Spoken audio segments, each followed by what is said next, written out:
Hey, January 24th, Genesis 48 1 through 43:33. Now it came to pass after these things that Joseph was told, indeed, your father is sick. And he took with him his two sons, Manasseh and Ephraim. And Jacob was told, look, your son Joseph is coming to you. So Israel strengthened himself and sat up in his bed. Then Jacob said to Joseph, God Almighty appeared to me as at Luz in the land of Canaan and blessed me. And he said to me, behold, I will make you fruitful and multiply you, and I will make you a multitude of people and give you this land to your descendants after you as an everlasting possession. And now your two sons, Ephraim and Manasseh, who were born to you in the land of Egypt, before I came to Egypt, are mine as Reuben and Simeon, they shall be mine. Your offspring, whom you begot after them, shall be yours. They will be called by the names of their brothers in the inheritance. But as for me, when I came to Padan, Rachel died beside me in the land of Canaan on the way, when there was but a little distance to go to Ephrath. So I buried her there on the way to Ephrath, that is Bethlehem. Then Israel saw Joseph's sons and said, whose are these? Joseph said to Ephraim, or to his father, sorry, they are my sons, whom God has given me in this place. And he said, please bring them to me, and I will bless them. Now the eyes of Israel were dim with age, so that he could not see. Then Joseph brought them to him, and he kissed them and embraced them. And Israel said to Joseph, I had not thought to see your face, but in fact, God has also shown me your offspring. So Joseph brought them from beside his knees, and he bowed down with his face to the earth. And Joseph took both Ephraim with his right hand towards Israel's left hand, and Manasseh in his left hand towards Israel's right hand, and he brought them near him. Then Israel stretched out his right hand and laid it on Ephraim's head, who was the younger, and his left hand toward Manasseh's head, guiding the hands knowingly. For Manasseh was the firstborn, and he blessed Joseph and said, God, before whom my father Abraham and Isaac walked, the God who has fed me all my life long to this day, the angel who redeemed me from all evil, bless the lads. But let my name be named upon them, and the name of my fathers, Abraham and Isaac, and let them grow into a multitude in the midst of the earth. Now Joseph saw that his father had laid his right hand on the head of Ephraim. It displeased him, so he took hold of his father's hand to remove it from Ephraim's head to Manasseh's head. And Joseph said to his father, not so, my father, for this one is the firstborn. Put your right hand on his head. But his father refused and said, I know, my son, I know. He shall also become a people, and he also shall be great. But truly his younger brother will be greater than he, and his descendants shall become a multitude of nations. So he blessed them that day, saying, by you Israel will bless, saying, may God make you as Ephraim and as Manasseh. And thus he set Ephraim before Manasseh. Then Israel said to Joseph, behold, I am dying, but God will be with you and bring you back to the land of your fathers. Moreover, I have given you one portion above your brothers, which I took from the hand of the Amorite with my sword and my bow. And Jacob called his sons and said, gather together, that I may tell you what may befall you in the last days. Gather together and hear, you sons of Jacob, and listen to Israel your father. Reuben, you are my firstborn, and my might and the beginning of my strength, the excellency of dignity and the excellency of power. Unstable as water, you shall not excel, because you went up to your father's bed, then you defiled it. He went up to my couch. Simeon and Levi are brothers, instruments of cruelty in their dwelling place. Let not my soul enter into their council. Let not my honor be united into their assembly. For in their anger they slew a man, and in their self will they hamstrung an ox. Cursed be their anger, for it is fierce, and their wrath, for it is cruel. I will divide them in Jacob and scatter them in Israel. Judah, you are he whom your brothers shall praise. Your hand shall be on the neck of your enemies. Your father's children shall bow down before you. Judah is a lion's whelp. From the prey, my son, you have gone up. He bows down, he lies down as a lion, and as a lion who shall rouse him? The scepter shall not depart from Judah, nor a lawgiver from between his feet, until Shiloh comes, and he shall be the obedience of the people, binding the donkey to the vine, and the donkey's colt to the choice vine. He washed his garments with wine, and his clothes in the blood of grapes. His eyes are darker than wine, and his teeth whiter than milk. Zebulun shall dwell by the haven by the sea. He shall become a haven for ships, and his border shall adjoin Sidon. Issachar is a strong donkey, lying down between two burdens. He saw the rest that was good, and the land was pleasant. He bowed the shoulder to bear the burden.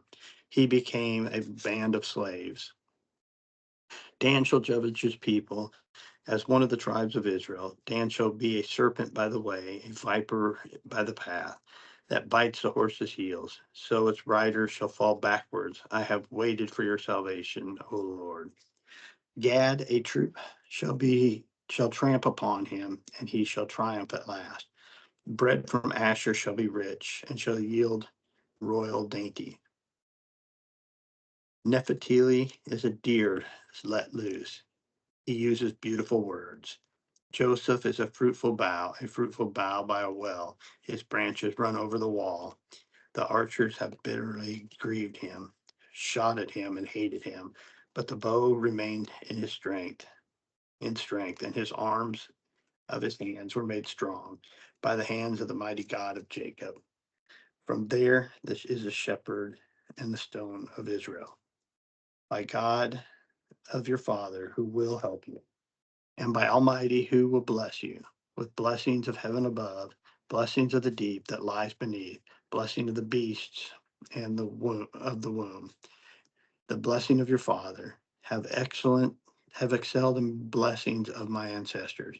Upon the utmost bound of the everlasting hills, they shall be on the head of Joseph, and the crown on the head of him who was separate from his brothers. Benjamin is a ravenous wolf. In the morning he shall devour his prey. At night he shall divide the spoil. All of these are the 12 tribes of Israel, and this is what their father spoke to them and blessed them. He blessed each one according to his own blessing. Then he charged them and said to them, I am to be gathered to my people. Bury me with my fathers in the cave that is in the field of Ephron the Hittite. It is a cave that is in the field of Malaveth, which is before Mary in the land of Canaan, which Abraham bought with the field of Ephron the Hittite and the possession for a burial place. There they buried Abraham and Sarah his wife. There they buried Isaac and Rebekah his wife, and there I buried Leah. The field and the cave that is where you purchased from the sons of Heth.